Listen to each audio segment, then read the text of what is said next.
an organization that helps children find classes and be able to learn is probably been closest to my heart, specifically because it changed my life.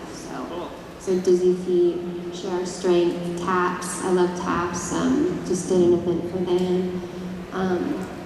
But I'm really, really wanting to find out how I can do more with Dizzy Feet, because it's a fun name, Dizzy Feet. Yeah, and I'd love to just go teach classes, because I used to teach my whole childhood, and it's something that I would really love to try to do again. It's just I can't teach every week because my schedule's always changing, but I think that's the thing that I'm closest to.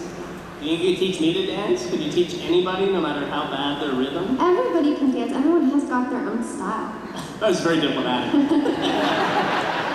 Well played, Summer Glau. Should we go to the floor again here? Do we have a question on the floor? Yes, to the left. Hello. Hi. Just wanted to say I really like your outfit. Thank you. Let's give it up for the outfit.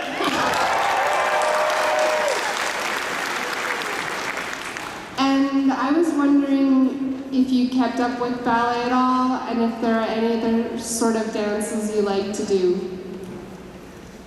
Oh, gotta be honest, I only really dance in my house now. I don't like going to ballet class because I don't know if any of you have experienced this. If you really, really learned to do something when you were a kid and you used to be really good at it, and you remember when you were at your best, and then when I go back to ballet class, I have a real love-hate relationship with it.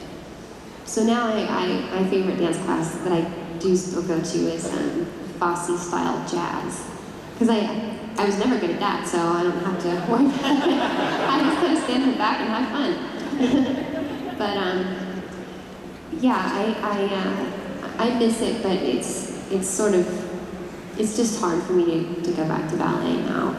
It's funny when I remember Josh having me dance in the show, and then Josh had me dance in Terminator, and it was a little hit to my ego, but now I look back on it and sentimentally enjoy it.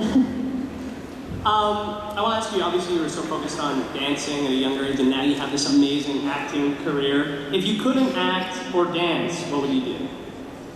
I would like to be a cowboy, but I don't really know. You're in the right city. No, I love it. And you're a Texan. I've been looking for cowboys everywhere. Yeah, I love it. That's what I would do if I could go back and do it again. And Yeah. I wish I'd done 4-H growing up. But 4-H was not cool when I was a kid. You weren't supposed to do it. Now I think it's the coolest thing. Do you do 4-H here? I don't know. I'm from Toronto, so. Oh, do you do 4-H here? Yeah. I think it's awesome. I'm gonna make my kids do it. It's gonna be like piano lessons for my kids. They're not gonna want it. Go to 4-H. I think it's awesome. We only got like 7 or 8 minutes left, so I want to try to get in as many questions as possible. If there's more from the floor, let's go up. Do you have one there? Yeah. Hi. Going back to the Big Bang Theory, do you ever have that problem happen to you with guys trying to get on you? And how do you actually handle that? Are you asking because you're thinking that? I would answer that honestly, but my wife's sitting next to me. So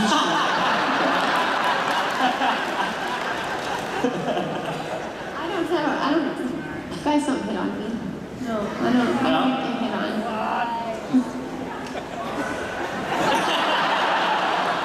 We've embarrassed Summer Glau. Is there another question on the floor? Lou, thank you so much for coming to Calgary. We really appreciate having you.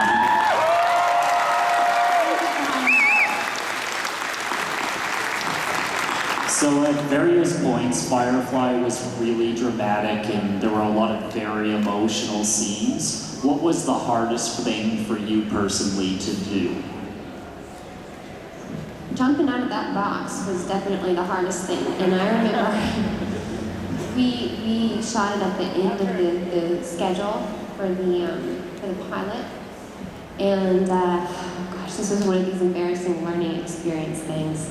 I was so geared up for this scene. I was so nervous about it because I pretty much just wasn't allowed to wear much of anything in front of the whole crew standing there acting horrified. So I got all riled up and I got ready to do it, and we went in for rehearsal. And I hadn't had many scenes yet, so I thought rehearsal was you just go out and you do it like you're gonna do it. And everybody was completely speechless. I jumped out of that box and I went for my Oscar. And the whole cast just was speechless afterwards. And Joss came over to me, and Joss was so sweet. He goes, that was full out, wasn't it? That was okay. This is rehearsal, and everybody was like, we should get her a towel. We should get her. So I learned from then on that you ease into it at rehearsal. You just kind of ease into it. You check your marks and make sure you got your lines. But I learned the hard way. Ease into it. Ease in. Cool. On the side here. Hey, sir. Sir? Oh, I'm sorry. I can't see. You're all just like a C. Yes, I see. Summer, ever since I first heard your name, I have wanted to do this. I'm a professional opera singer, so. Cool. Summertime, and the living is easy. Fish are jumping, and the cotton is high. Anyway, woo! You got pipes. Thank you. Summer, I've really enjoyed everything you've done. I've watched it all, and you really fascinate me. I act as well, so I know how difficult it is to do so many different roles. When you went on CSI, a place like that, did it feel really differently than all the Firefly and that sort of thing? Every role is completely different. It's and it can shake you a little bit as an actor because you do feel so vulnerable, and you have to be ready to put yourself out there.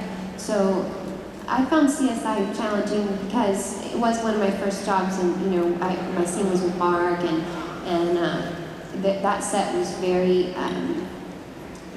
very serious. My experience was that it was very serious and very quiet, and it was a great experience. I loved working with her, but it was it's always different every set you go to, and you really have to feel it out and then try to make yourself feel safe quickly. So you do your best work, because that's when you can be creative. Is when you are able to feel safe in the environment.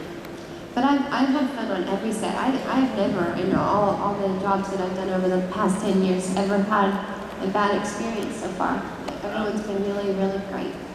One of the cool things about your career is you do keep upping the ante and all these different interesting shows. What's coming up next? Can you talk about Knights of Badassdom at all?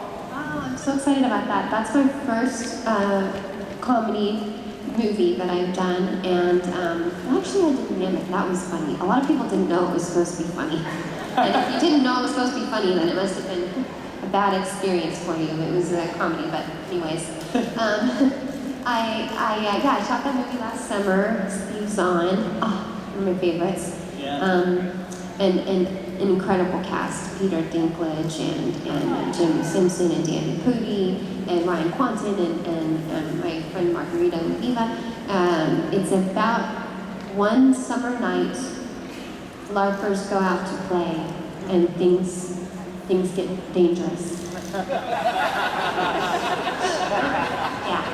It's not a horror. It's not, it's scary. It's Okay. definitely scary, but don't be scared. It's supposed to be funny. Cool. Yeah. We'll look forward Please watch to it. I think you'll like it. Cool. Let's squeeze in a few more. We've got a few more minutes on the floor. Hi, Summer. Hi. We got Stampede coming up. If you like Cowboys. I know I want to stay. I'm going and shooting something in Toronto next week, or I'd stick around. I've always wanted to come up for the rodeo. Do you call it the rodeo? It's a rodeo, right? Yeah, they have a rodeo. Yeah. Yeah. I'd love to come back for that. It's like a cowboy buffet. So my question is a little more metaphysical. if working with Joss Whedon, who's such a brilliant writer and everything, do you feel that the job, like being an actress, has changed who you are or who you would have been if you didn't have it? I think about that all the time. I'm one of those people that I always think if I could go back, I'd change everything. I'd make all different choices. But we can't do that. And I'm trying to live in the moment. And I'm also trying not to judge too much the steps that I've taken so far in my career, but just be grateful. Because I came to LA with no experience for acting at all and completely naive. Kind of sheltered and isolated girl thinking that I could make it in the movies. It was a crazy idea, and I somehow, God just protected me, and I turn around now and look at these experiences and can't believe how lucky I've been. So I often do think what would I have done differently, or what choices would I have made, but really I can't say thank you enough for what has turned out, and I guess my responsibility is to take what I've been given and blessed with and keep pushing myself to do better. Well, we think you made the right choices, and we can't thank you enough for your work and for being here today. Thanks so much for being around. You're at your booth as well for the rest of the expo. Correct? People can catch you at your booth. At your booth, yeah? I'll be at the booth. That's great. Cool. Let's give it up one more time for Summer Glau.